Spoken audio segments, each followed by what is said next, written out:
അമ്മേ പരിശുദ്ധ അമ്മേ പരിശുദ്ധമേ, ദൈവമാതാവേ, കൃപാസനത്തിലൂടെ ഞങ്ങൾക്കും ഞങ്ങളുടെ ദേശത്തിനും അമ്മ മധ്യസ്ഥം തേടിത്തന്ന എല്ലാ അനുഗ്രഹങ്ങൾക്കും കൃപകൾക്കും ഞങ്ങളിപ്പോൾ ഹൃദയം നിറഞ്ഞ നന്ദി പറയുന്നു.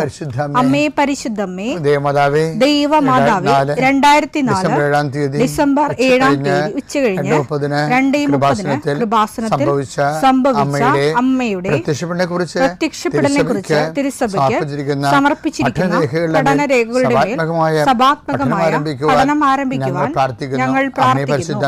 അമ്മേ പരിശുദ്ധമേ, ഭൂസ്വർലോകങ്ങളുടെ രാജ്ഞിയായ അങ്ങേയ്ക്ക് ഭൗമസംരക്ഷണത്തിനായി പ്രപഞ്ചപ്രകൃതിയെ തന്നെ തിരുസഭ പ്രതിഷ്ഠിക്കുവാൻ ഈ പ്രത്യക്ഷീകരണം വഴി ഇടയാക്കണമേ. പരിശുദ്ധമേ, ജപമാല മാതാവേ, സകല കൃപാസനം പ്രാർത്ഥനയോടും ചേർത്ത് ഞങ്ങളിപ്പോൾ പ്രാർത്ഥിക്കുന്ന ഈ കുടുംബത്തിന്റെ പ്രത്യേക നിയോഗം പറ മക്കളെ.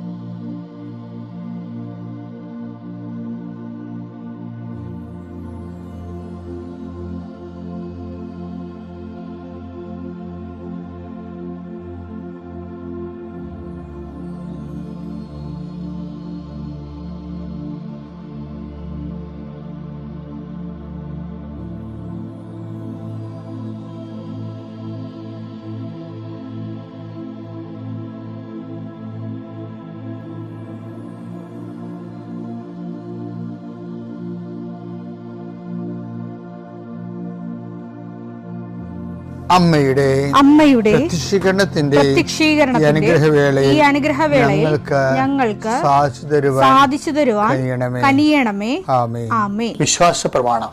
സർവശക്തനായ പിതാവും ആകാശത്തിന്റെയും ഭൂമിയുടെയും സൃഷ്ടാവുമായ ദൈവത്തിൽ ഞാൻ വിശ്വസിക്കുന്നു. അവിടുത്തെ ഏകപുത്രനും ഞങ്ങളുടെ കർത്താവുമായ ഈശോ മിശിഹായിലും ഞാൻ വിശ്വസിക്കുന്നു.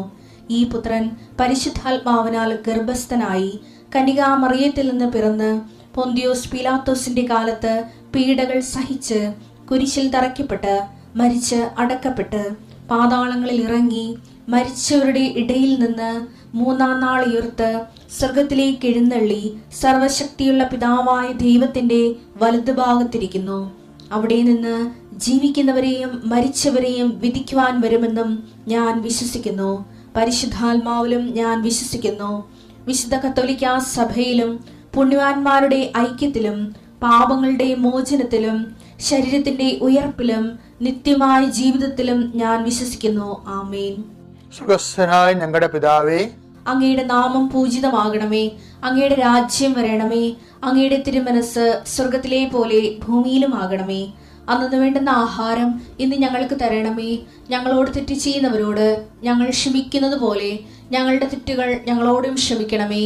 ഞങ്ങളെ പ്രലോഭനത്തിൽ ഉൾപ്പെടുത്തരുതേ, തിന്മയിൽ ഞങ്ങൾ രക്ഷിക്കണമേ. ആമേൻ. നന്മ നിറഞ്ഞ മറിയമേ, സ്വസ്തി. കർത്താവ് അങ്ങയുടെ കൂടെ സ്ത്രീകളിൽ അങ്ങ് അനുഗ്രഹിക്കപ്പെട്ടവളാകുന്നു. അങ്ങയുടെ ഉദരത്തിൻ ഫലമായി ഈശോ അനുഗ്രഹിക്കപ്പെട്ടവനാകുന്നു. പരിശുദ്ധ മറിയമേ, തമ്പുരാന്റെ അമ്മേ, പാപികളായ ഞങ്ങൾക്ക് വേണ്ടി ഇപ്പോഴും ഞങ്ങളുടെ മരണസമയത്തും തമ്പുരാനോട് അപേക്ഷിക്കണമേ. ആമേൻ. കർത്താവേ, നിന്റെ ഉന്നതമായ നാമത്തിന് സ്തോത്രം ചെയ്യുന്നു. കർത്താവേ, നിന്റെ വിശുദ്ധ പൗരോഹിത്യത്തെ മഹത്വപ്പെടുത്തണമേ. കർത്താവെ, സഭയിലുള്ള സാന്നിധ്യം പ്രകടമാക്കണമേ. 40 വർഷം ഞാൻ അർപ്പിച്ച കുർബാനയുടെ യോഗ്യതയെ കൃപാസ്ഥാനത്താറെ ജീവനോടെ പ്രത്യക്ഷപ്പെട്ട പരിശുദ്ധ അമ്മയുടെ മാധ്യസ്ഥത്തിൽ ഞാൻ അങ്ങയുടെ മക്കൾക്ക് വേണ്ടി പ്രാർത്ഥിക്കുന്ന കർത്താവെ, ലോകം മുഴുവനും ഉണർന്നിരിക്കുന്ന സമയത്ത് ഈ പ്രാർത്ഥനയിൽ പങ്കെടുക്കുന്ന ഓരോ മക്കള്, ഇന്ന് കടന്നു പോകുന്ന ഓരോ വഴികള്, ഓരോ ഉദ്യമങ്ങള്, ഓരോ ജീവിത ലക്ഷ്യങ്ങള്, അമ്മേ പരിശുദ്ധമേ, ദേവമാതാവേ, കൃപാസ്ഥാനത്താറെ ജീവനോടെ പ്രത്യക്ഷപ്പെട്ട അമ്മയുടെ സാന്നിധ്യം, സഞ്ചാരി മാതാവേ, സമയത്തിൻ്റെ അധികാരി, ഈ മക്കളുടെ കൂടെ പോകണമെന്ന് പ്രാർത്ഥിക്കുന്നു. പരീക്ഷയ്ക്ക് പോകുന്നവരെ എല്ലാ കുഞ്ഞുങ്ങളെയും ഞാൻ സമർപ്പിച്ച് പ്രാർത്ഥിക്കുന്നു. പരീക്ഷയ്ക്ക് പോകുന്ന, ഇന്ന് പരീക്ഷ എഴുതുന്ന എല്ലാ മക്കളെയും അവർ പഠിച്ചിരിക്കുന്ന മനസ്സിൽ ഓർത്തിരിക്കുന്ന പരീക്ഷയെ പ്രതിഫലിപ്പിക്കുവാനും, പരീക്ഷ എഴുതുന്ന എല്ലാ മക്കളെയും, പരീക്ഷയ്ക്ക് പഠിച്ചുകൊണ്ടിരിക്കുന്ന മക്കളെയും കർത്താവിൻ്റെ നാമത്തിൽ ആശീർവദിക്കുന്നു. നിങ്ങളുടെ കഴിവിൻ്റെ അപ്പുറം ദൈവത്തിൻ്റെ കൃപ പ്രവർത്തിച്ചുകൊണ്ട് ഉന്നതമായ വിജയം കൈവരിക്കാൻ കർത്താവ് നിങ്ങൾ അനുഗ്രഹിക്കട്ടെ. കർത്താവെ, ജോലിയില്ലാത്തവർ, സാമ്പത്തിക കടങ്ങളിൽപ്പെട്ടിരിക്കുന്നവർ, കലഹങ്ങളുള്ളവർ, കുടുംബത്തിൽ പലതരത്തിലുള്ള വഴക്കുകളും അസമാധാനം നിലനിൽക്കുന്നവർ, രോഗികൾ, പീഡിതർ, ആശുപത്രിയിൽ നിന്ന് ഇതുവരെ പോരാത്തവർ, ഓപ്പറേഷൻ നിശ്ചയിച്ചിരിക്കുന്നവർ, ടെസ്റ്റിന് കൊടുത്തിരിക്കുന്നവർ, കൾച്ചറിന് കൊടുത്തിരിക്കുന്നവർ, ബയോപ്സി കൊടുത്തിരിക്കുന്നവർ, കർത്താവിൻ്റെ ഉന്നതമായ നാമത്തിൽ ദൈവത്തിലെ ഞാൻ മാതാവിൻ്റെ മധ്യസ്ഥത്തിൽ യേശുക്രിസ്തു നിന്നെ ആശീർവദിക്കുന്നു.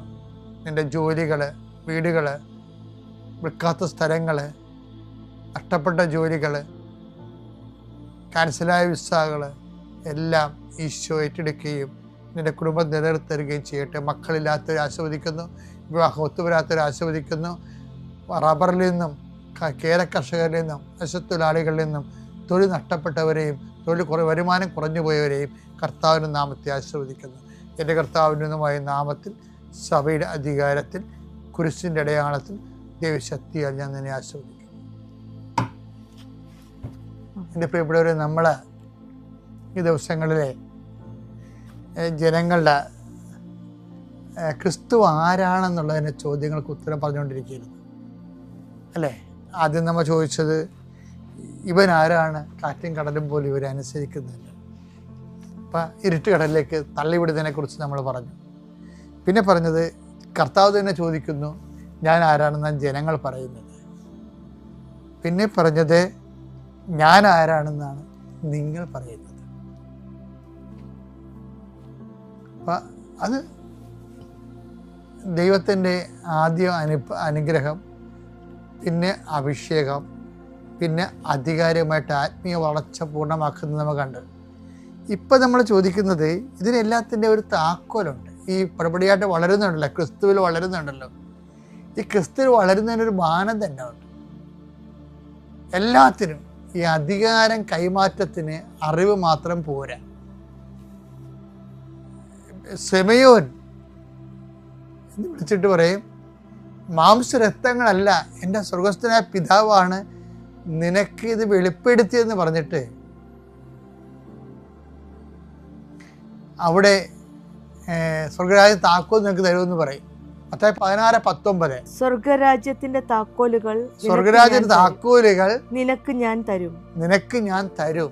നീ ഭൂമിയിൽ കെട്ടുന്നതെല്ലാം സ്വർഗത്തിലും കെട്ടപ്പെട്ടിരിക്കും. അതാണ് വിഷയം. അവിടെ ഈ ശിമയോൻ മാംസരക്തങ്ങളല്ല, എൻ്റെ സ്വർഗസ്ഥനായ പിതാവാണ് നിനക്കിത് വെളിപ്പെടുത്തിയതെന്നാണ്. അപ്പോൾ ആ വെളിപാട് വചനത്തിൽ അവൻ്റെ ക്രിസ്തുവിനെ കുറിച്ചൊരു അറിവ് കിട്ടുമ്പോൾ ഈശോ കൊടുക്കുന്ന ഒരു ഓഫറുണ്ട്. എന്താണ്? ആ സ്വർഗരാജ്യത്തിൻ്റെ താക്കോലുകൾ ഞാൻ നിനക്ക് തരും. അപ്പോൾ കൊടുത്തിട്ടില്ല, തരുമെന്നൊരു ഓഫർ കൊടുത്തിട്ടേ ഉള്ളൂ. അറിവിന് അങ്ങനെ ഒരു പ്രശ്നങ്ങളുണ്ട്. പക്ഷെ കൈ കിട്ടും, കോൺക്രീറ്റായിട്ട്, ടാൻസിബിളായിട്ട്, വൈറ്റ് ആൻഡ് ബ്ലാക്ക് ആയിട്ട്, ക്യാഷ് ആൻഡ് കൈൻഡായിട്ട് കൈ കിട്ടണമെന്നുണ്ടെങ്കിൽ 10 ദിവസം വേറെ പല കടമ്പകളും കടക്കണം. അതിലൊരു ഏറ്റവും വലിയ കടമ്പ എന്താണ്? ശിമയോൻ, നീ ഇവരെക്കാൾ അധികമായി എന്നെ സ്നേഹിക്കുന്നുവോ? യോഹന്നാൻ 21:15. അവരുടെ പ്രാതൽ കഴിഞ്ഞപ്പോൾ യേശു ശിമയോൻ പത്രോസിനോട്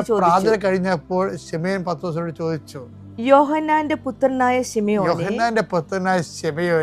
നീ ഇവരെക്കാൾ അധികമായി എന്നെ സ്നേഹിക്കുന്നുവോ? കണ്ട, അതാണ് വിഷയം.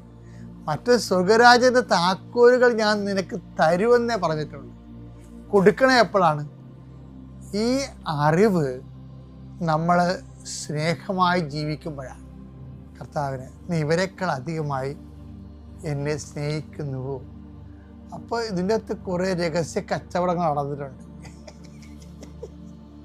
കുറേ രഹസ്യ കച്ചവടങ്ങൾ എന്ന് വെച്ചാൽ ഈ അണ്ടർഗ്രൗണ്ട് കേബിളെന്ന് പറഞ്ഞ പോലെ കർത്താവും പത്രോസും തമ്മിൽ അണ്ടർഗ്രൗണ്ട് കേബിളുണ്ട്. ഈ പുറമേ നടക്കുന്ന കക്ഷികൾക്കൊന്നും മനസ്സിലാകത്തില്ല. അപ്പോൾ പത്രോസ് പറഞ്ഞ്, കർത്താവ് ഞാൻ നിന്നെ സ്നേഹിക്കണമെന്ന് നിനക്കറിയാമല്ലോ എന്ന് പറയും. അപ്പോൾ കർത്താവ് പറയും, നീ എൻ്റെ കുഞ്ഞാടുകളെ മേയ്ക്കുക. അവൻ പറഞ്ഞു ഉവ്വ് കർത്താവേ, ഞാൻ നിന്നെ സ്നേഹിക്കുന്നുവെന്ന് നീ അറിയുന്നുവല്ലോ. യേശു അവനോട് പറഞ്ഞു, എന്റെ ആടുകളെ മേയ്ക്കുക. കമാൻഡ് ചെയ്യണം. പണ്ട് സ്വർഗ്ഗരാജ്യത്ത് താക്കോൽ തരുമെന്ന് പറഞ്ഞിട്ടില്ലേ? അപ്പൊ അധികാരം കൊടുക്കണം സഭയുടെ പേര്. ഇപ്പോഴാണ് കൊടുക്കണത്. കാര്യം മറ്റേ അറിവൊക്കെ കുഴപ്പമില്ല, പക്ഷേ അറിവല്ല പ്രാധാന്യം. എന്താണ്? സ്നേഹമാണ് പ്രാധാന്യം. അറിവിന് ഒരു പകുതി 50%, ബാക്കി 50% ഇരിക്കുന്നത് സ്നേഹത്തിലാണ്. നീ എൻ്റെ ആടുകളെ മേയ്ക്കുക. വീണ്ടും പത്രോസിനോട് സെയിം ക്വസ്റ്റ്യൻ ചോദിക്കും. യോഹന്നാന്റെ പുത്രനായ ശിമയോനെ, നീ എന്നെ സ്നേഹിക്കുന്നുവോ? അവൻ പറഞ്ഞു, ഉവ്വ് കർത്താവേ, ഞാൻ നിന്നെ സ്നേഹിക്കുന്നുവെന്ന് നീ അറിയുന്നുവല്ലോ. അവൻ പറഞ്ഞു, എന്റെ കുഞ്ഞാടുകളെ മേയ്ക്കുക. അപ്പൊ അവസാനം സഭയുടെ ഘട്ടം ഘട്ടമായിട്ടുള്ള അധികാരങ്ങൾ ഏൽപ്പിക്കുക. പക്ഷെ ഇനി ഈ തുറുപ്പ്, പത്രോസിന്റെ ഒരു തുറുപ്പുണ്ട്. ആ തുറുപ്പ് കാണിക്കാൻ കർത്താവ് പറയും. അത് ആർക്ക് വേണ്ടിയാണെന്ന് അറിയാവോ? ഈ കൂടെ നിൽക്കുന്ന അണ്ണന്മാർക്ക് വേണ്ടി. പണ്ട് തന്നെ ഇവർ പ്രശ്നക്കാരാണ്. ഇവർ താബോർമലയിൽ കർത്താവ് പത്രോസിനെയും യോഹന്നാനെയും യാക്കോബിനെയും കൊണ്ട് പോയപ്പോൾ തന്നെ പിറുപിറുപ്പ് താഴെ അന്ത്രയോസ് ഉൾപ്പെടെ പിറുപിറുത്ത പാർട്ടിയാണ്. അങ്ങനെയാണ് ആ അപസ്മാര രോഗിയൊക്കെ വന്നിട്ട്, അത് നമുക്കൊരു ദിവസം കാണാം. അതിനെക്കുറിച്ച് ഞാൻ നേരത്തെ പറഞ്ഞിട്ടുണ്ട്. അപ്പോൾ അവിടെ നിൽക്കട്ടെ. അപ്പോഴും ഈ ബാക്കിയുള്ളവർക്ക് എന്ത് കൊണ്ട് പത്രോസിനെ ഉയർത്തിക്കൊണ്ട് വന്നു എന്നുള്ളത് ചോദ്യമല്ലേ? അപ്പൊ മൂന്നാമത്തെ ചോദ്യം ചോദിക്കും. മൂന്നാം പ്രാവശ്യം യോഹന്നാന്റെ പുത്രനായ ശിമയോനെ, നീ എന്നെ സ്നേഹിക്കുന്നുവോ? തന്നോട് മൂന്നാം പ്രാവശ്യവും നീ എന്നെ സ്നേഹിക്കുന്നുവോ തകർന്നുപോയി എന്ന് അവൻ ചോദിച്ചതുകൊണ്ട് പത്രോസ് ദുഃഖിതനായി. അവൻ പറഞ്ഞു, കർത്താവേ, നീ എല്ലാം അറിയുന്നു. ഞാൻ നിന്നെ സ്നേഹിക്കുന്നുവെന്നും നീ അറിയുന്നു. യേശു പറഞ്ഞു, എന്റെ കുഞ്ഞാടുകളെ മേയ്ക്കുക. കഴിഞ്ഞ ദിവസം ബിഷപ്പ് ഷീനെ വത്തിക്കാൻ, എനിക്ക് ബിഷപ്പ് ഷീനല്ലേ, അമേരിക്കൻ ബിഷപ്പ്, ഈ 20-ാം നൂറ്റാണ്ടിലെ ഏറ്റവും വലിയ വിശുദ്ധനെന്ന് ഞാൻ പരിചരിക്കുന്നത് ബിഷപ്പ് ഷീനെ. അദ്ദേഹത്തിൻ്റെ പുസ്തകം ഞാൻ ഒത്തിരി വായിച്ചിട്ടുണ്ട്. അദ്ദേഹം ഭയങ്കര ഒരു മരിയനാണ്. ഭയങ്കര അദ്ദേഹത്തിൻ്റെ അന്ന് അരമണിക്കൂർ ടെലിവിഷൻ പ്രഭാഷണത്തിന് $25,000. കാത്തലിക് പിക്ചറിൽ വെച്ച് ഏറ്റവും ടോപ്പായിരുന്നു. അപ്പം കഴിഞ്ഞ പ്രാവശ്യം ബിഷപ്പ് ഷീൻ്റെ ധന്യനായിട്ട് പ്രഖ്യാപിക്കണം എന്ന് പറഞ്ഞപ്പോൾ വത്തിക്കാനിലെ കുറേ ഇടക്കെടുകളുണ്ടായിരുന്നു തന്നെ. അപ്പം ഞാൻ എൻ്റെ കൂടെയുള്ളവരൊക്കെ പറഞ്ഞ്, ഇത് ഇപ്പോഴത്തെ ഒരു കാലാവസ്ഥയാണ്, ആൻറ്റി അമേരിക്കൻ കാലാവസ്ഥയാണ്. ഇത് കറക്റ്റ് കഴിയുമ്പോൾ ഇത് മാറി, കാറ്റ് മാറി വീശും, നിങ്ങൾ നോക്കിക്കോന്ന് ഞാൻ പറയും. ബിഷപ്പ് ഷീനെ വീണ്ടും ബിഷപ്പിനെ ധന്യനായിട്ട് വാഴ്ത്തപ്പെട്ടവനായിട്ട് പ്രഖ്യാപിക്കുമെന്ന് ഞാൻ പറയും. അദ്ദേഹം വിശുദ്ധനായിട്ട് പ്രഖ്യാപിക്കുകയും ചെയ്യും അദ്ദേഹത്തിന്. കാര്യം അത്രയും ഡെപ്ത് ക്വാളിറ്റി ആ ആത്മാവിനുണ്ട് ശരിക്കും. ഇന്നും പ്രഭ ചൊരിഞ്ഞുകൊണ്ടിരിക്കുകയാണ് ബിഷപ്പ് ഷീൻ്റെ.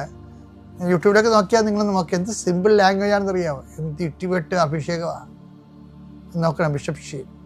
ഇപ്പം ബിഷപ്പ് ഷീൻ്റെ ജീവിതത്തിലൊരു അവസ്ഥ പറ്റിയിട്ടുണ്ട്. എനിക്ക് തോന്നിയതാണ്, എൻ്റെ സ്വന്തം നിരീക്ഷണമാണ്. ബിഷപ്പ് ഷീൻ്റെ പുസ്തകത്തിലാണ് ഈ പത്രോസ് അകലെക്കൂടി കർത്താവിനെ അനുഗമിച്ചത് നെഗറ്റീവ് പോയിൻ്റായിട്ട് പറഞ്ഞത്. പത്രോസ് ഇപ്പം ഒരു തുറുപ്പ് കാണിച്ച് കണ്ടില്ലേ? എന്താണ്? അകലെക്കൂടി അനുഗമിച്ചതൊന്നുമല്ല. ഒരു തരം കിട്ടിയിരുന്നെങ്കിൽ കർത്താവിനെ കൊണ്ടാവാൻ പോയേനെ, അവിടുന്ന് പൊക്കിക്കൊണ്ട് പോകും. ഡബിൾച്ചങ്ങനെ ശരിക്കും പറഞ്ഞ ഗലീലൻ മുക്കുവനല്ലേ, അവനാണ് വെട്ടിയത്. 200 പേരുടെ കൂട്ടത്തിൽ നിന്നുകൊണ്ടാണ് ഒറ്റ വടിവാളം കൊണ്ട് കർത്താവ് ആ മാൽക്കോസിന് ചെവി വെട്ടി. അവൻ്റെ ചെവിയല്ലേ വെട്ടി, എൻ്റെ പെടലിക്ക് വെട്ടിയതാണ്. കർത്താവ് അവിടെ ഉണ്ടായിരുന്നത് കൊണ്ട് ചെവിയായിപ്പോയതാണ്. അതാണ് പത്രോസിനെ ഇങ്ങനെ അണ്ടർ എസ്റ്റിമേറ്റ് ചെയ്യേണ്ട ഒരു കാര്യമില്ല. എന്നിട്ട് ഇപ്പം വന്നിട്ട് അപ്പം കർത്താവ് എന്താ പറഞ്ഞത്? അപ്പം കർത്താവ് പറഞ്ഞത്, പത്രോസെ വാൾ ഉറയിലിടാൻ പറഞ്ഞു. ഇത്രയും നാൾ ഞാൻ നിന്നെ അതല്ലല്ല പഠിപ്പിച്ചതെന്ന് പറഞ്ഞു. നീ പഠിക്കെ കൊണ്ടുവന്ന് കുട ഉടക്കുകയാണെന്ന് ചോദിച്ചു. ഇത്രയും അതല്ല, എന്നെ അനുഗമിക്കാൻ ആഗ്രഹിക്കുന്ന സ്വയം പരിത്യജിച്ച് കുരിശും എടുത്തവരായെന്നെ പറഞ്ഞത്. അപ്പം നീ വാളും എടുത്താണ് ഈ അവസാനം വന്നിരിക്കുന്നത്, വാൾ ഉറയിലിടാൻ പറഞ്ഞു. പത്രോസിന് പറയണമെങ്കിൽ പറയാം, കർത്താവ് പിടിക്കപ്പെട്ടു, കർത്താവ് വെട്ടിയത് പത്രോസാണെന്നുള്ളത് അവിടുത്തുള്ള 200 ശത്രുക്കൾക്കും അറിയാം. അവർ പത്രോസിനെ അച്ചാറാക്കി കളയും, വെട്ടുനുറുക്കി. പക്ഷേ എന്നിട്ടും കർത്താവിൻ്റെ വാക്ക് കേട്ടിട്ട് ആ മനുഷ്യൻ ആയുധം ഉറയിലിട്ട് നിരായുധനായിട്ട് നിന്നു. കാര്യം എന്താണ്? ഗുരുവിൻ്റെ വാക്കിനായിരുന്നു വില. സ്വന്തം ജീവനേക്കാൾ ദൈവത്തിൻ്റെ വചനത്തിന് പ്രാധാന്യം കൊടുത്തുകൊണ്ട് അവൻ ജീവൻ സമർപ്പിച്ചതാണ്. ഇതാണ് തുറുപ്പ്. ഈ തുറുപ്പ് അവൻ കാണിക്കും. എന്താ പറയണത്? ഞാൻ ആരാണെന്നാണ് നിങ്ങൾ പറയുന്നതെന്ന് പറയുന്ന ചോദ്യങ്ങളില്ലേ, അതല്ലേ നമ്മളിവിടെ വരെ എത്തിച്ചത്. ഇപ്പം ചോദിക്കണത് എന്താണ്? ഇപ്പോഴത്തെ ചോദ്യം, നീ എന്നെ ഇവരെക്കാൾ ഞാൻ സ്നേഹിക്കുന്നുവോ എന്ന് പറയുമ്പോൾ ആ പഴയ തുറുപ്പ്, കർത്താവെ നിനക്കെല്ലാം അറിയാം. ദൈവ പൈതലെ, നമ്മളുടെ ജീവിതത്തിൽ നമുക്ക് മാത്രം അറിയാവുന്ന, ക്രിസ്തുവിന് മാത്രം അറിയാവുന്ന ഒരു എല്ലാം ഉണ്ടാകണം. പത്രോസിനുണ്ടായിരുന്നു. അപ്പോഴാണ് കർത്താവ് പൂർണ്ണ ചുമതല ശുശ്രൂഷ ഏൽപ്പിക്കുന്നത്.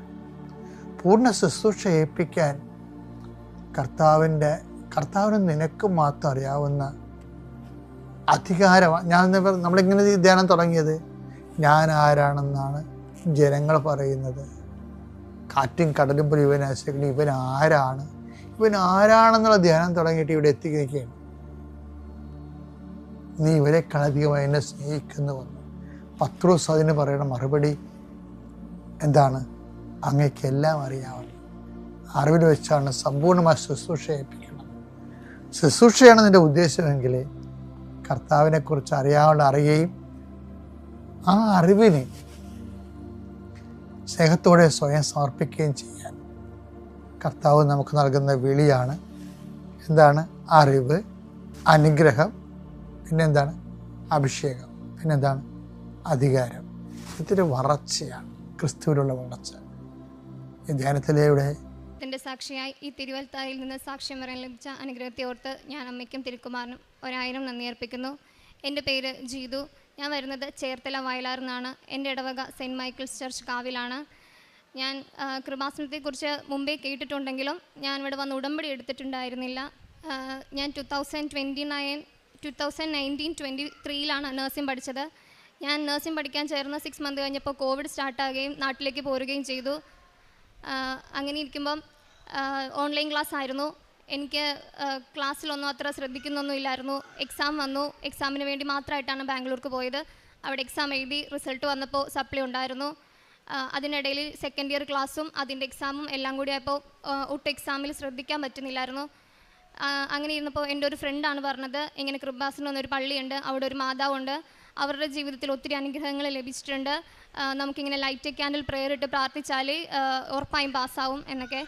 അങ്ങനെ ഞാൻ എൻ്റെ റൂംമേറ്റ്സിനോട് പറയുകയും ഞങ്ങൾ 6 പേരും ലൈറ്റ് ക്യാൻഡിൽ പ്രെയർ ഇട്ട് പ്രാർത്ഥിക്കുകയും ചെയ്തു.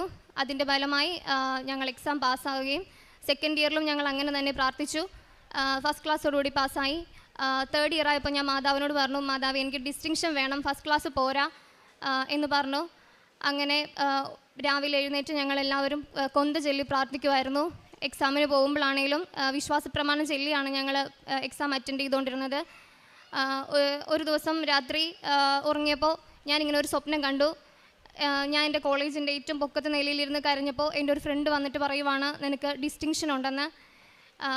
ഞാൻ അന്നേരം രാവിലെ കോളേജിൻ്റെ സമയത്ത് ഇതുവരെ റിസൾട്ട് പബ്ലിഷ് ചെയ്തിട്ടില്ല. അപ്പോൾ രാത്രിയാണ് പബ്ലിഷ് ചെയ്യാറുള്ളത്. അതുകൊണ്ട് ഞാൻ ചുമ്മാ കണ്ടതായിരിക്കും എന്ന് കരുതി. പക്ഷേ അന്ന് 3 മണിയായപ്പോൾ കോളേജിൽ ഇരുന്നപ്പോൾ തന്നെ റിസൾട്ട് പബ്ലിഷ് ചെയ്തു. റിസൾട്ട് സെയിം സാഹചര്യം തന്നെയായിരുന്നു. കുറച്ച് പേരുടെ ഫോൺ ഉണ്ടായിരുന്നുള്ളൂ.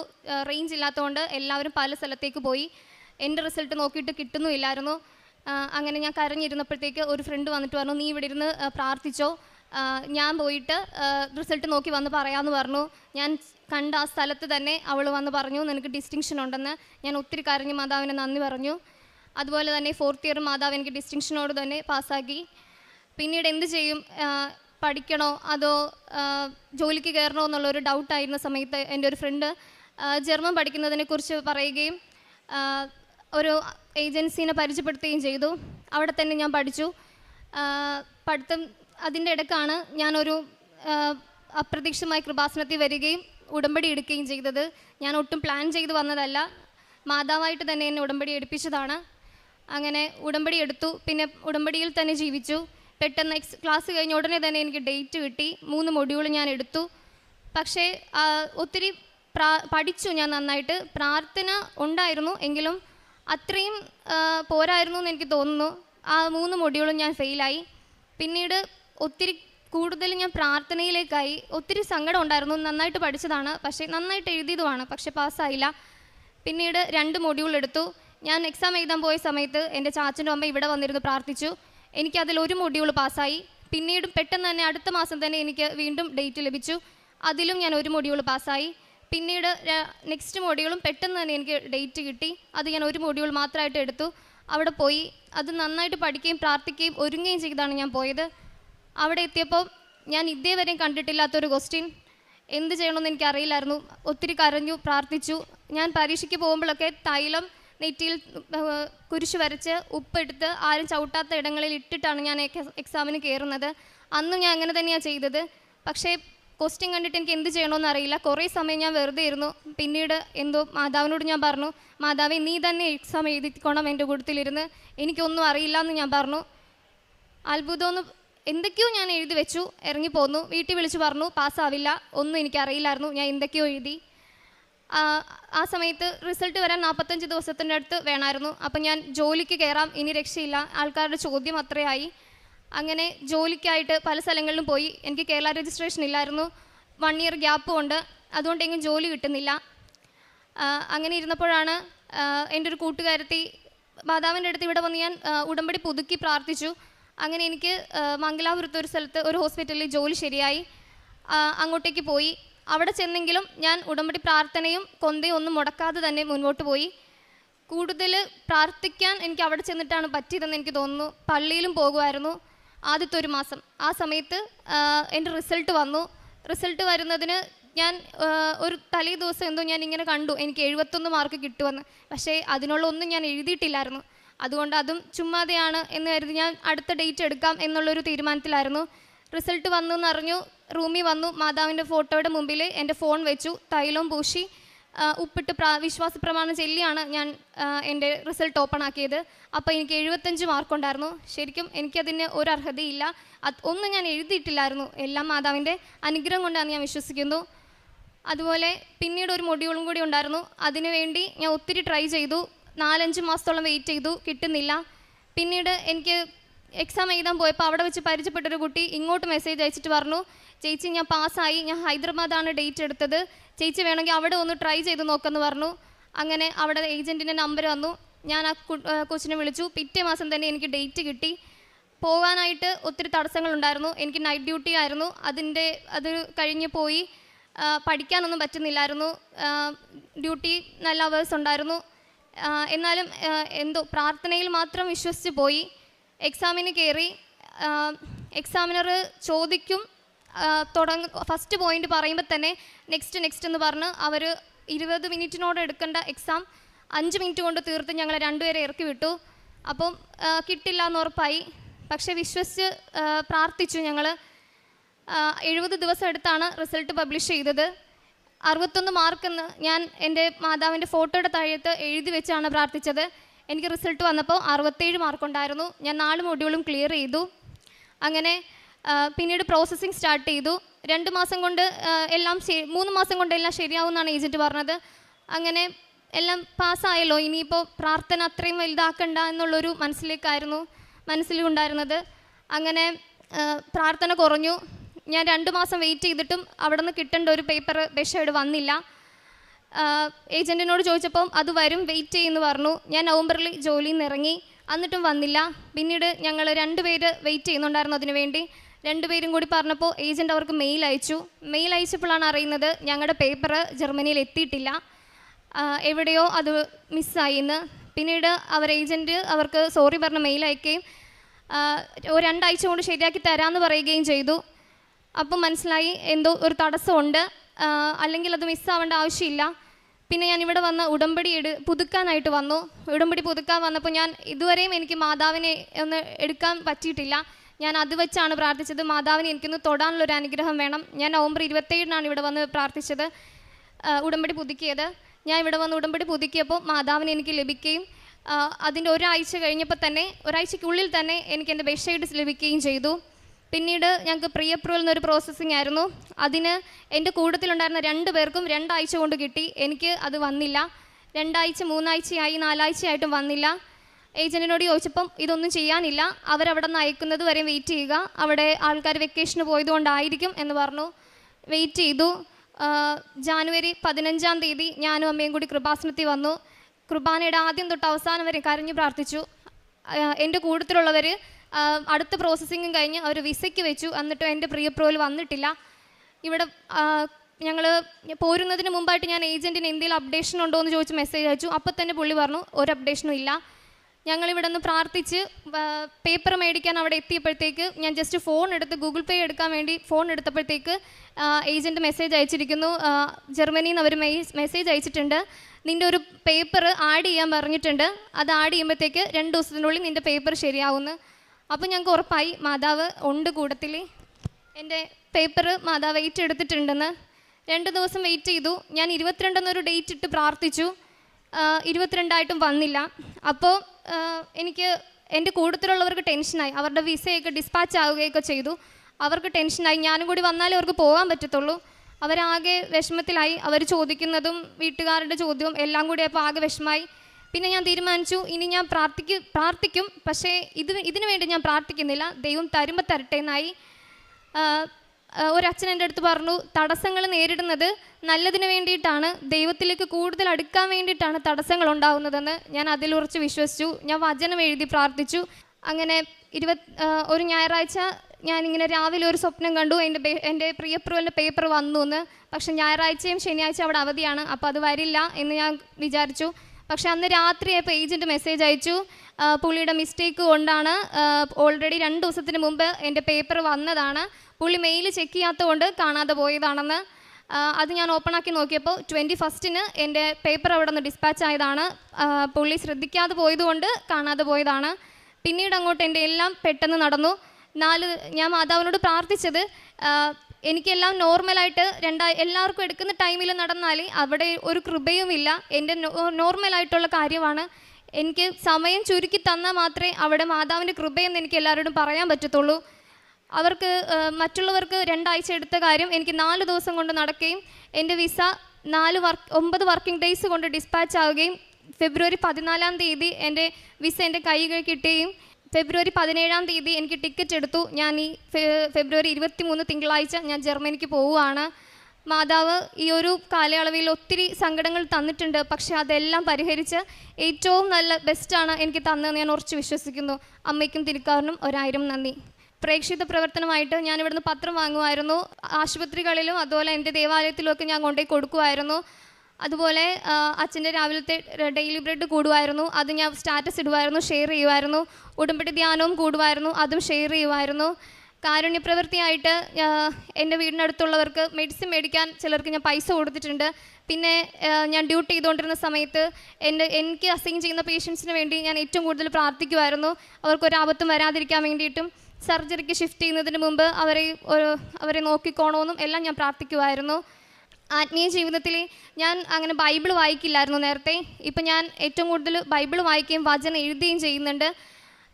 പിന്നെ കൊന്ത ചെല്ലുന്നത് എൻ്റെ എന്ത് ആവശ്യത്തിനാണേലും എനിക്ക് ഒരു പ്രയാസം വരുമ്പോൾ ഞാൻ ഏറ്റവും കൂടുതൽ ആദ്യം ചെല്ലുന്നത് കൊന്തയാണ്. ദൈവത്തിലേക്ക് കൂടുതൽ അടുക്കാൻ എനിക്ക് സാധിച്ചു. ഇത്രയും അനുഗ്രഹങ്ങൾ നൽകിയ ആദ്യമായി ഞാൻ അമ്മ മാധവനോടും യേശുവിനോടും നന്ദി പറയുന്നു. എൻ്റെ പേര് പീറ്റർ. ഞാൻ കൊല്ലം നീണ്ടകര എൻ്റെ ഇടവക സെൻറ്റ് സെബാസ്റ്റ്യൻ ദേവാലയം ഞാൻ ആദ്യമായി ഉടമ്പടി എടുക്കുന്നത് 2024 മെയ് മാസമാണ്. ഞാൻ ഈ കൃപാസനത്തിനെ പറ്റി അറിയുന്നത് എൻ്റെ വീടിൻ്റെ അയലത്തെ ചേച്ചി വഴിയാണ്. ചേച്ചി ഇങ്ങനെ പറഞ്ഞു, നീ കുറേ കാലമായി വിദേശത്ത് ട്രൈ ചെയ്യുന്നു, നിനക്കൊന്നും നടക്കുന്നില്ലല്ലോ, അതുകൊണ്ട് നീ കൃപാസനത്ത് പോയി ഉടമ്പടി എടുക്കാൻ പറഞ്ഞു. അപ്പോൾ ഞാൻ അമ്മയെടുത്ത് പറഞ്ഞു, അമ്മേ നമുക്ക് കൃപാസനം വരെ പോയി ഉടമ്പടി എടുത്താലോ എന്ന് പറഞ്ഞു. അപ്പോൾ ഞാൻ ആദ്യമായി വന്നത് ഞായറാഴ്ച ദിവസമായിരുന്നു. അപ്പോൾ വന്നത് അമ്മയും കുഞ്ഞമ്മയുമായിട്ടായിരുന്നു. അങ്ങനെ ഞാൻ വന്നു, ഇവിടെ പ്രാർത്ഥിച്ചിട്ട് പോയി. ഉടമ്പടിയെ പറ്റി എനിക്ക് ഒന്നും അറിയില്ലായിരുന്നു. പിന്നെ ഞാൻ എൻ്റെ ചേച്ചി ഗൾഫിൽ നിന്ന് വന്നപ്പോൾ ചേച്ചിയുടെ കൂടെ വന്നു. മെയ് മാസം ആയിരുന്നു ഉടമ്പടി എടുത്തത്. അപ്പോൾ ഞാനും അളിയനുമായിരുന്നു ഉടമ്പടി എടുത്തത്. ഉടമ്പടിയിൽ എൻ്റെ നിയോഗം ഞാൻ വെച്ചത് എനിക്ക് യൂറോപ്പിലേക്ക് പോകാനുള്ള ആഗ്രഹമായിരുന്നു. അങ്ങനെ ഞാൻ ഉടമ്പടിയിലെ നിയോഗം വെച്ചു. 2 വർഷത്തോളം ഞാൻ കാത്തിരുന്നു, ഒന്നും ആകുന്നില്ല. ഇങ്ങനെ വിഷമിച്ച് തളർന്നു ഇരുന്നിട്ടും ഞാൻ പ്രാർത്ഥനയിൽ തന്നെ ഒഴുങ്ങിയിരുന്നു. ഏകദേശം കുറേ കാലം എന്നെ ഏജൻസി ഇങ്ങനെ കളിപ്പിച്ചുകൊണ്ടേയിരുന്നു. അവരുടെ എപ്പോഴും പൈസ ചോദിക്കുമ്പോൾ പൈസ കൊടുക്കും. ഏകദേശം ഒരു 2 ലക്ഷത്തോളം രൂപ ഞാൻ കൊടുത്തിരുന്നു. പലിശയൊന്നും കൊടുക്കാനില്ലാതെ ഇങ്ങനെ ഒരുപാട് കടന്ന് ഓടി. എന്നിട്ടും അവർ ഇങ്ങനെ എന്നെ പറ്റിച്ചുകൊണ്ടേയിരുന്നു. പിന്നെ ഞാൻ പ്രാർത്ഥനയിൽ തന്നെ മുഴുങ്ങി മാതാവിനോട് എപ്പോഴും ഇങ്ങനെ കരഞ്ഞ് പ്രാർത്ഥിക്കുമായിരുന്നു, ദൈവമേ എന്നെ ഇങ്ങനെ ഇട്ട് ദ്രോഹിക്കല്ലേ, എങ്ങനെയെങ്കിലും ഒരു കരയിൽ എത്തിക്കണമെന്നുള്ളൊരാഗ്രഹത്തിൽ ഇങ്ങനെ ഞാൻ എപ്പോഴും പ്രാർത്ഥിക്കുമായിരുന്നു. ഞാൻ പണ്ടിങ്ങനെ പ്രാർത്ഥിക്കാത്ത ഒരാളായിരുന്നു. ഒരു വിശ്വാസം ഇല്ലായിരുന്നു, പള്ളിയിലൊന്നും പോകത്തില്ല, അങ്ങനെ കുമ്പസാരിക്കത്തില്ല, അങ്ങനെയുള്ള ഒരാളായിരുന്നു. ഇങ്ങനെയൊക്കെ ഇരിക്കുമ്പോൾ അമ്മയാണ് പറഞ്ഞത്, മോനെ നീ എന്തായാലും വിദേശത്ത് പോകാൻ ആഗ്രഹിക്കുന്നു, നീ ഒന്ന് കൃപാസനം വരെ പോയി ഒന്ന് പ്രാർത്ഥിക്ക്, നിൻ്റെ മാതാവ് കൈവിടത്തില്ല എന്ന് പറഞ്ഞു. അങ്ങനെ ഞാൻ അമ്മ പറഞ്ഞത് അനുസരിക്കാതിരുന്നില്ല. അമ്മ പറഞ്ഞതല്ലേ, എന്തായാലും പോവാം, മാതാവിന് എന്തായാലും കൈവിടത്തില്ല എന്നൊരോർത്ത് ഞാൻ പോയി. ഇവിടെ വന്ന് പ്രാർത്ഥിച്ചു. അങ്ങനെ എനിക്ക് പ്രാർത്ഥനയിൽ പറ്റി ഒന്നും അറിയത്തില്ലായിരുന്നു. എന്താണ് ഉടമ്പടി, എങ്ങനെയാണ് പ്രാർത്ഥന ഒന്നും അറിയത്തില്ലായിരുന്നു. ഞാൻ പിന്നെ പുതുക്കി കഴിഞ്ഞപ്പോഴാണ് മനസ്സിലാവുന്നത് ഇങ്ങനെയൊക്കെയാണ് കാര്യങ്ങൾ ചെയ്യേണ്ടത്. അങ്ങനെ പുതുക്കി, അങ്ങനെ ഞാൻ വെയിറ്റ് ചെയ്തു. പിന്നെയും എൻ്റെ 1 വർഷം വെറുതെ പോയി. 2025 എനിക്കൊന്നും ആയില്ല. ഓരോ ഏജൻസിയിൽ കൊടുക്കുമ്പോൾ ഓരോ 7 മാസം 1 വർഷമാണ് എൻ്റെ സമയം വേസ്റ്റായിക്കൊണ്ടിരിക്കുക. നാട്ടിലാണെങ്കിൽ ആൾക്കാർ ചോദിക്കും, മോനെ നിനക്ക് ഒന്നും ആയില്ലേ, ഒന്നും പോകുന്നില്ലയോ, ഇങ്ങനെ ചോദിക്കുമ്പോൾ എനിക്ക് ഭയങ്കര വിഷമമാണ്. എന്നാലും ഞാൻ ഇങ്ങനെ വെയിറ്റ് ചെയ്ത് നിൽക്കും, ദൈവം എനിക്ക് ഒരു അവസരം തരും. അതിനു വേണ്ടി ഞാൻ കുറേ കാലം ഓടി നടന്ന് ഇങ്ങനെ എൻ്റെ ജീവിതം പാഴായിക്കൊണ്ടിരിക്കുകയായിരുന്നു. അങ്ങനെ എനിക്ക് ജോലിയൊന്നും ഇല്ലായിരുന്നു. എനിക്ക് പപ്പ ഫിഷർമാനാണ്. അപ്പം ഞാനും ഇങ്ങനെ ഫിഷർമാൻ്റെ ജോലിക്കൊക്കെ പോകുമായിരുന്നു. അപ്പം പപ്പ എനിക്കൊരു വലയൊക്കെ ഉണ്ടാക്കി തന്നു. ഞാനും അങ്ങനെ വീശാനൊക്കെ പോയി കുറച്ച് എൻ്റെ ചിലവിനുള്ള കാശൊക്കെ ഞാൻ ഒപ്പിക്കുമായിരുന്നു. അങ്ങനെ ഞാൻ കുറേ ധ്യാനകേന്ദ്രത്തിലൊക്കെ പോകുമായിരുന്നു. അവസാനമായി ഞാൻ ജനുവരി 18 ധ്യാനം കൂടിയത് അണക്കര ധ്യാനകേന്ദ്രത്തിലാണ്. അവിടെ എൻ്റെ ജീവിതത്തിലെ ഏറ്റവും വലിയൊരു അനുഭവമാണ് ഞാൻ ആ ധ്യാനകേന്ദ്രത്തിൽ കണ്ടത്. അങ്ങനെ ഒരു ധ്യാനകേന്ദ്രം ഞാൻ കണ്ടിട്ടില്ല എൻ്റെ ജീവിതത്തിൽ. അത് ഞാൻ ഒരിക്കലും മറക്കത്തില്ല. കാരണം അച്ഛൻ്റെ ആ ഒരു അനുഭവം ഒരിക്കലും മറക്കത്തില്ല. പിന്നെ ഞാൻ അവസാനമായിട്ട് ഈ ഒക്ടോബർ മാസം ഇവിടുത്തെ റാലിയിൽ പങ്കെടുത്തു. റാലിയിൽ ഞാൻ ഒരു നിയോഗം വെച്ചിട്ടാണ് നടന്നത്. മാതാവേ എനിക്ക് എന്തെങ്കിലും ഒരു മേഖല എനിക്ക് തുറന്നു തരണമേ എന്ന് പറഞ്ഞിട്ട് ഞാൻ നടന്നിരുന്നു. അങ്ങനെ ഞാൻ ഇസ്രായേലിലേക്ക് പോകാനായിട്ട് ഇങ്ങനെ ഒരു ഏജൻസി വഴി കൊടുത്തു. അപ്പോൾ ഞാനിങ്ങനെ നമ്മുടെ പള്ളിയിൽ എത്തിയപ്പോഴത്തേക്ക് പെട്ടെന്ന് എനിക്കൊരു കോള് വന്നു. അവർ പറഞ്ഞു നാളെ തന്നെ എറണാകുളത്ത് വരണം, നിങ്ങൾക്ക് നാളെ ഒരു ഇൻ്റർവ്യൂ ഉണ്ടെന്ന് പറഞ്ഞു. അപ്പോൾ ഞാൻ പറഞ്ഞു എനിക്ക് പറ്റത്തില്ല വരാൻ, എനിക്കിപ്പോൾ തന്നെ ഞാൻ ടയേർഡാണ്, അതുകൊണ്ട് എനിക്ക് വരാൻ പറ്റത്തില്ലെന്ന് പറഞ്ഞു. ഞാനത് മാറ്റി. പക്ഷേ അത് പോകാതിരുന്നത് വളരെ ഉപകാരമായി. അവരൊരു ഫേക്ക് ഏജൻസി ആയിരുന്നു. അങ്ങനെ ഞാൻ വെയിറ്റ് ചെയ്ത് നിന്നു. അങ്ങനെ നവംബർ 13 എനിക്കൊരു പെട്ടെന്നൊരു ഇൻ്റർവ്യൂ ഉണ്ടെന്ന് പറഞ്ഞ് കൊല്ലത്തെ ഏജൻസിയിൽ നിന്നൊരു വിളി വന്നു. അങ്ങനെ ഞാൻ പെട്ടെന്ന് തന്നെ എൻ്റെ ബയോഡാറ്റയും കാര്യങ്ങൾ അയച്ചു കൊടുത്തു. അവർ പറഞ്ഞു 13 2 മണിക്ക് ഇൻ്റർവ്യൂ ആണ്, നിങ്ങളെല്ലാം പ്രിപ്പയറായിട്ടിരിക്കണമെന്ന് പറഞ്ഞു. ഞാൻ ശരിയെന്ന് പറഞ്ഞു. അങ്ങനെ ഞാൻ എല്ലാം പെട്ടെന്ന് 3 മണി ആയപ്പോഴത്തേക്കും ഒരു വീഡിയോ കോളിൽ വന്നു. ഇൻ്റർവ്യൂ അറ്റൻഡ് ചെയ്തു. ഇൻ്റർവ്യൂ എനിക്ക് കിട്ടുകയും ചെയ്തു. ഞാൻ ഒട്ടും പ്രതീക്ഷിക്കാതിരുന്നൊരു ഇൻ്റർവ്യൂ ആയിരുന്നു. എനിക്ക് ഒട്ടും പ്രതീക്ഷയില്ലായിരുന്നു. ഞാൻ മാതാവിൽ സമർപ്പിച്ച് പ്രാർത്ഥിച്ചു, മാതാവ് ഈ ഇൻ്റർവ്യൂവിനെ എങ്ങനെയും അപ്പുറത്തോട്ട് എത്തിക്കണമേ എന്ന് പറഞ്ഞു. മാതാവ് അത് കൈവിടാതെ എന്നെ എങ്ങനെയും അത് എത്തിച്ചേർത്തു. ഇപ്പോൾ പിന്നെ ഇൻ്റർവ്യൂ കഴിഞ്ഞതിന് ശേഷം നമ്മൾ പ്രീ മെഡിക്കൽ എന്ന് പറയുന്ന സംഭവമുണ്ട്. ആ പ്രീ മെഡിക്കൽ നാട്ടിൽ നമുക്ക് എന്തെങ്കിലും മെഡിക്കൽ ഇഷ്യൂസ് ഉണ്ടെങ്കിൽ നമുക്ക് ഒരു കാരണവശാലും ഇസ്രായേലിലോട്ട് പോകാൻ പറ്റത്തില്ല. അപ്പോൾ മെഡിക്കൽ എടുക്കാൻ പറഞ്ഞു. മെഡിക്കൽ എടുത്ത് ഒരാഴ്ച കഴിഞ്ഞപ്പോഴത്തേക്കും പെട്ടെന്ന് എൻ്റെ CBC കൗണ്ട് എന്ന് പറഞ്ഞ് കൂടുതലാണെന്ന് പറഞ്ഞ് പ്രശ്നമായിരുന്നു. അതായത് നമ്മുടെ പ്ലേറ്റ്ലെറ്റ് കൗണ്ട് കുറച്ച് കൂടുതലാണെന്ന് പറഞ്ഞു. അതെല്ലാം സാധാരണ മനുഷ്യന്മാർക്കും വരുന്നതാണ്. അത് ഏജൻസിയിൽ അവർക്ക് എന്നെ പ്രശ്നമാക്കി. പെട്ടെന്ന് ഞാൻ മാതാവിൻ്റെ ലോക്കറ്റ് എൻ്റെ കയ്യിലുണ്ടായിരുന്നു. ഞാൻ ലോക്കറ്റ് വെച്ച് സമർപ്പിച്ച് കരഞ്ഞ് പ്രാർത്ഥിച്ചു. അന്നത്തെ രാത്രി എനിക്ക് ഉറക്കമില്ലായിരുന്നു. ഉറക്കമില്ലാതെ ഞാൻ എൻ്റെ ബൈബിൾ എടുത്ത് വചനങ്ങൾ വായിച്ച് ഉറങ്ങി. പിറ്റേ ദിവസമായപ്പോൾ ഏജൻസിയിൽ നിന്ന് പറഞ്ഞു, പീറ്റർ നിനക്ക് ഒരു കുഴപ്പമില്ല, നീ എത്രയും പെട്ടെന്ന് പൈസ അഡ്വാൻസ് ഇടാൻ പറഞ്ഞു. അങ്ങനെ അഡ്വാൻസ് ഇട്ടു.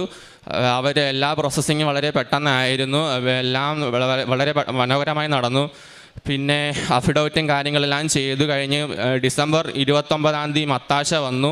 മത്താശ വന്നു കഴിഞ്ഞിട്ട് ഞങ്ങളുടെ അടുത്ത് പറഞ്ഞു ജനുവരി മാസം തന്നെ നിങ്ങൾ കയറണമെന്ന് പറഞ്ഞു. അങ്ങനെ ജനുവരി മാസം ഞങ്ങൾ ബോംബെയിലോട്ട് പോയി. ബോംബെയിൽ ഞങ്ങൾ 7 പേരുമായിട്ടാണ് പോയത്. ആ 7 പേരിൽ 4 പേര് ഉടമ്പടി എടുത്ത വ്യക്തികളാണ്.